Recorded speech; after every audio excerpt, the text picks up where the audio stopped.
आ जगह हूँ Cuttack silver city boat club. आपण मैंने तार एंट्री गेट टी देखु केते सुंदर देखा जाउची। सिल्वर सिटी बोट क्लब रो विशेष आकर्षण। हाँ गाइस आपण मैंने देखु ए होची महानदीर सुनील जलराशि उपरे काचरे तैयारी एक रास्ता। आपण ए सिल्वर सिटी बोट क्लब रो एई जगह को निश्चित जातु कारण प्रथम थर पई आपण माने काचरे तैयारी एक रास्ता उपरे एई भली एक सुंदर अनुभूति साउंडी बसिबे। देखि परथिबे ए रेस्टोरेंट रो बाहर पाखटी केते सुंदर लागुची।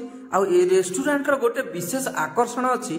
आपण माने जो टिकेट टी करी आसीथिबे एहा भितर को गला परे से टिकेट टी को देखाई सेति के प्राइस रो जिंस आपण सेठी खाइबे। संग माने आपण देखि परथे मु आसी पहुंच जाईची आउ गोटे नुआ जगह रे। बहुत बढ़िया जगह टी होईची। बहुत नुआ नुआ जिनस गुड़िक आपण मैंने ये वीडियो रे आगु देखा पाइबे। तो मु आपण मानु टिके जणाई देबा चाहे मु आसी पहुंची सिल्वर सिटी कटक रो गोटे बहुत भल जगह।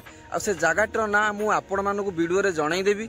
आपण माने ई जगहटीर ना वीडियो टी देखिले संपूर्ण भाव में जानि परिबे। तो मु से जगह विषय कहया पूर्व आपण मानकर दूर संपर्कीय महापात्र 2.0 स्वागत करूची आपण मानकु आ गोटे नुआ वीडियो। डेरी करबानी चलंतु से नुआ जगहटी को एक्सप्लोर करबा। सो लेट्स तो सांग माने आपण एही जगह रे पहुंचला बेले एभली एक विशाल पार्किंग प्लेस टी आपण मानक नजर को आसीबो। आपण माने देखंतु एई पट साइड रे कार रखिबार पार्किंग व्यवस्था करा जाईची। आउ एई पट साइड रे बाइक रखिया पई व्यवस्था होईची। आपण मानकु मु एई जगह विषय रे कहउतली। आउ ए जगहटी होची कटक रो सिल्वर सिटी बोट क्लब। आपण माने तार एंट्री गेट टी को देखंतु केते सुंदर देखा जाउची। एई एंट्री गेट पाखरे रहिची टिकेट काउंटर। आपण माने देखि पारुथिबे ए जगह रे प्रवेश शुल्क रे एक चार्ट मरा जाईची। आउ ए जगहटी होची तार टिकेट घर। मु एइठारु टिकेट करथिली। ए माने व्यक्ति पिछा 20 टका चार्ज करछंती एवं बाइक रखिबा पई 10 टका चार्ज करछंती। तो आपण माने एइठारे टिकेट नै भितर को एंट्री करि परिबे। तो भितर को जिबा बेले आपण मानक नजर को एही बोले एक सुंदर एंट्री पॉइंट देखा जिवो। आपण माने लक्ष्य करंतु केते सुंदर भाबर से माने याकू सजई रखछंती। एहा पाखरे आपण देखंतु सिल्वर सिटी बोट क्लब रो लेआउट मैप रहिछि। आ ए जगह रे ए बोट क्लब भितर कोन कोन रहिछि ताकू अति सुंदर भाବରେ ସେମାନେ ଏକ इंडिकेटर ଦେଇଛନ୍ତି। ଏହି ଜାଗାରେ ଆପଣ ଦେଖି ପାରୁଥିବେ ସେମାନେ ଏକ ଇନଷ୍ଟ୍ରକ୍ସନ ଦେଇଛନ୍ତି। ଆଉ ଏ ଜାଗାରେ ଏକ ସୁନ୍ଦର ଡଙ୍ଗାଟିଏ ପଡିଛି। ତ ସାଙ୍ଗମାନେ ଲକ୍ଷ୍ୟ କରନ୍ତୁ ମୁଁ ଯେତେବେଳେ ଏହାକୁ ପୂର୍ବରୁ ଯାଇଥିଲି ଏଇ ଡଙ୍ଗା ଉପରେ ଏକ ବୁଢା ବୁଢୀଙ୍କର ପ୍ରତିକୃତି ନିର୍ମାଣ ହୋଇଥିଲା। କିନ୍ତୁ ନୂଆ ଡିଜାଇନ କରିବା ପରେ ସେମାନେ ସେ ଡଙ୍ଗାରୁ ସେଟାକୁ ଉଠେଇ ଦେଇଛନ୍ତି। କେବଳ ଏ ଜିନିଷଟି ରହିବା ସହିତ ଏକ ଗଛରେ ଏକ ଚଢେଇ ବସିଥିବାର ପୁରୁଣା ପ୍ରତିକୃତି ସେମାନେ ରଖିଛନ୍ତି। ଆପଣ ମାନେ ଲକ୍ଷ୍ୟ କରନ୍ତୁ ए जगह किसी इंस्ट्रक्शन रही। आठू आगू जावा पर आपण मान नजर को यही एक बहुत बढ़िया जगह आसो। आपण मैंने लक्ष्य करें बसवाई केते सुंदर व्यवस्था है। एक गछ छाई आपण मैंने बसिले यार ब्यूटी को बहुत सुंदर भाव में आप एंजॉय जितेबाला आपण मैंने आग को बाहर से एक सुंदर जगार आपण जाई अटकी जिवे। तो सांग मैंने आपण लक्ष्य करंतु जितेबाला आपण मैंने ए जगह पहुंच कि भितर को एंट्री करेंगे सेतेबेले आपण माने देखि परिबे महानदीर केते सुंदर जलराशि। आ एइठारे बसी मध्य आपण ए जगहटी को लक्ष्य करंतु देखंतु ए जगह बोटिंग पाई से माने व्यवस्था करिसंती। तो सांग माने आगो चलंतु मु आपण मानकु देखौची एठी इंस्ट्रक्शन रहिछि। एक समय 2 जण लोकन को से माने एहा भितर को छाडिया पई अनुमति देउछंती। आपण माने लक्ष्य करंतु ए गैंग वे को से माने केते सुंदर भाव रे डिजाइन करिसंती। ए गैंग वे ऊपर आपण माने जेतेबेले चालिबे सेतेबेले आपण मानक नजर को बहुत सुंदर जिनस आसीबो। तो सांग माने देखंतु एई पट साइड रे से माने किछि बोट रखिसंती। आ एपट साइड रे पानी रे मध्य एक से माने बोट पकैछंती। एइठारे किछि पाटरे आपण माने देखि पारुथिबे केते सुंदर भाव रे एक बोइतटिए से माने सजेकी रखिसंती। एही जगह रे आपण माने वेट कले प्रति व्यक्ति पिछा 200 टका टिकेट आपण माने महानदीर एई सुनील जलराशि मध्य रे किछि समय बोटिंग करिवार मजा नै परिबे। तो मु एइठारे किछि समय अपेक्षा करिथिली किंतु सेमाने अन्य मानकु नै बोटिंग करी जाइथिले ओ फेरिबारे विलंब होबा कारणरु मु सेठारु मन दुखरे चली आसीथिली। तो सेठारु किछि बाट आगु को आसी मु पहुंची जाइथिली এইଭଳି ଏକ ସୁନ୍ଦର। ତ ଗାଇସ୍ ଆପଣ ମାନେ ଦେଖିପାରୁଥିବେ କେତେ ବଢିଆ ଆଉ ଶାନ୍ତିପୂର୍ଣ୍ଣ ଜାଗାଟିଏ ହେଇଛି। ଆପଣ ମାନେ ଲକ୍ଷ୍ୟ କରନ୍ତୁ ସେଠାରେ ଏକ ପାଭିଲିୟନ ଟାଇପ୍ସ ର ଜାଗାଟିଏ ଅଛି। ଆପଣ ମାନେ ଦେଖନ୍ତୁ ଚାରିଆଡେ କେତେ ସୁନ୍ଦର ଭାବରେ ପାହାଚ ଗୁଡିକ ଡିଜାଇନ କରାଯାଇଛି। ଯଦି ଆପଣ ମାନେ ଏଇଠାରେ କିଛି ସମୟ ବସିବେ ମହାନଦୀର ସୁନୀଳ ଜଳରାଶିର ଉପର ଭାଗ ଦେଇ ଚାଲି ଆସୁଥିବା ଥଣ୍ଡା ଥଣ୍ଡା ପବନ ଆପଣ ମାନଙ୍କୁ ବହୁତ ଶାନ୍ତି ଦେବ। ଯେତେବେଳେ ଆପଣ ମାନେ ଆଗକୁ ବାହାରିବେ ସେତେବେଳେ ଆପଣ ମାନଙ୍କ ନଜରକୁ ଆସିବ ଏହି କାଠରେ ତିଆରି ହେଇଥିବା ସୁନ୍ଦର ଘରଟି। ତ ସାଙ୍ଗମାନେ ଲକ୍ଷ୍ୟ କରନ୍ତୁ କେତେ ବଢିଆ ଘରଟି ହେଇଛି।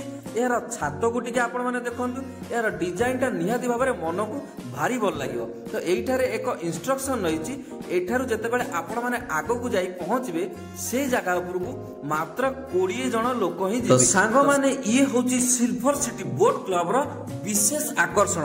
ହଁ ଗାଇସ୍ ଆପଣ ମାନେ ଦେଖନ୍ତୁ ଏ ହଉଛି ମହାନଦୀର ସୁନୀଳ ଜଳରାଶି ଉପରେ କାଚରେ ତିଆରି ଏକ ରାସ୍ତା। ଆପଣ ମାନେ ଦେଖନ୍ତୁ କେତେ ମାତ୍ରାରେ ସତରେ ତିଆରି ହେଇଛି। ଆପଣ ମାନେ ଯେତେ ଜଣ ବି ଯାଆନ୍ତୁ ମାତ୍ର 20 ଜଣ ଲୋକଙ୍କ ଠାରୁ ଅନୁମତି ଦିଆଯାଇଛି। ଆପଣ ମାନେ ଦେଖିପାରୁଥିବେ ତଳ ଭାଗରେ କେତେ ସୁନ୍ଦର ଜଳରାଶି ଆଉ ଉପରକୁ ଆସିଲେ କାଚରେ ତିଆରି ରାସ୍ତା। ଆପଣ ମାନେ ଦେଖିପାରୁଥିବେ ଗାଇସ୍ କେତେ ମାତ୍ରାରେ ଲୋକ ସେଠାରେ ରହି ଏହାର ଏକ୍ସପିରିଏନ୍ସ ଟାକୁ ନେଉଛନ୍ତି। ସାଙ୍ଗମାନେ ଆପଣ ମାନେ ଯେତେବେଳେ ବି ଆସୁଛନ୍ତି ଏଇ ସିଲଭର ସିଟି ବୋଟ କ୍ଲବର ଏଇ ଜାଗାଟିକୁ ନିଶ୍ଚିତ ଯାଆନ୍ତୁ, କାରଣ ପ୍ରଥମ ଥର ପାଇଁ ଆପଣ ମାନେ କାଚରେ ତିଆରି ଏକ ରାସ୍ତା ଉପରେ ଏଇଭଳି ଏକ ସୁନ୍ଦର ଅନୁଭୂତି ସାଉଣ୍ଡି ବସିବେ। କେବଳ ଏଇ ଜାଗାଟିରେ ହେଇଛି ଯାହାର ନାଁ ହଉଛି ସିଲଭର ସିଟି ବୋଟ କ୍ଲବ। ତ ଗାଇସ୍ ଆପଣ ମାନେ ଦେଖିପାରୁଥିବେ ଏଇ କାଚର ରାସ୍ତା ପାଖରେ ଏକ ରେଷ୍ଟୁରାଣ୍ଟର ବ୍ୟବସ୍ଥା ରହିଛି। ଏହାଠାରୁ କିଛି ବାଟ ଆଗକୁ ଗଲେ ଆପଣ ମାନେ ଦେଖିପାରିବେ ପିଲାଙ୍କର ଖେଳ ପାଇଁ ବିଭିନ୍ନ ଖେଳ ଉପକରଣ ମାନ ଏଠାରେ ସଜା କରି ରଖାଯାଇଛି। ତ ସାଙ୍ଗମାନେ ଲକ୍ଷ୍ୟ କରନ୍ତୁ ଛୋଟ ଛୋଟ ପିଲାଙ୍କ ପାଇଁ କେତେ ସୁନ୍ଦର ଭାବରେ ଖେଳ ଉପକରଣ ଗୁଡିକ ବ୍ୟବସ୍ଥିତ ହୋଇ ରହିଛି। ତାଠାରୁ ଏହାର କିଛି ବାଟରେ ଆପଣ ମାନେ ଦେଖିପାରିବେ ଟଏଲେଟର ବ୍ୟବସ୍ଥା ମଧ୍ୟ ରହିଛି। ତ ସାଙ୍ଗମାନେ ଆପଣ ଦେଖିପାରୁଥିବେ ଏଇ ରେଷ୍ଟୁରାଣ୍ଟର ବାହାର ପାଖଟି କେତେ ସୁନ୍ଦର ଲାଗୁଛି। ଆଉ ଏଇ ରେଷ୍ଟୁରାଣ୍ଟର ଗୋଟେ ବିଶେଷ ଆକର୍ଷଣ ଅଛି, ଆପଣ ମାନେ ଯୋଉ ଟିକେଟଟି କରି ଆସିଥିବେ ଏହା ଭିତରକୁ ଗଲା ପରେ ସେଇ ଟିକେଟଟିକୁ ଦେଖାଇ ସେତିକି ପ୍ରାଇସର ଜିନିଷ ଆପଣ ସେଠି ଖାଇପାରିବେ। କିନ୍ତୁ ଆମେ ଭିତରକୁ ଗଲା ପରେ ଏ ଭାଇଙ୍କ ସହିତ ଭେଟ ହୋଇଥିଲା ଆଉ ଏ ଭାଇଙ୍କ ଠାରୁ ଜାଣିବାକୁ ପାଇଲୁ ଯେ ସେ ସ୍କିମଟି ଏବେ ଟିକେ ବନ୍ଦ ଅଛି ଆଉ ଆପଣ ଆଗ ଭଳି ଏଠାରେ ସେଇ ଟିକେଟକୁ ଦେଖେଇ ଖାଇପାରିବେ ନାହିଁ, କିନ୍ତୁ ଅନ୍ୟ ସାମଗ୍ରୀ ଗୁଡ଼ିକୁ ଆପଣ ମାନେ ସେଠାରୁ ପେଡ କରି ଖାଇପାରିବେ। ତ ଏଇଠାରୁ କିଛି ବାଟ ଆଗକୁ ଆସିଲେ ଆପଣ ମାନେ ଏଇଠାରେ ପହଞ୍ଚି ଉପଭୋଗ କରିପାରିବେ ସୁନୀଳ ମହାନଦୀର ଜଳରାଶି, ତା ପାଖ ଉପର ଦେଇ ଆସୁଥିବା ଥଣ୍ଡା ଥଣ୍ଡା ପବନ।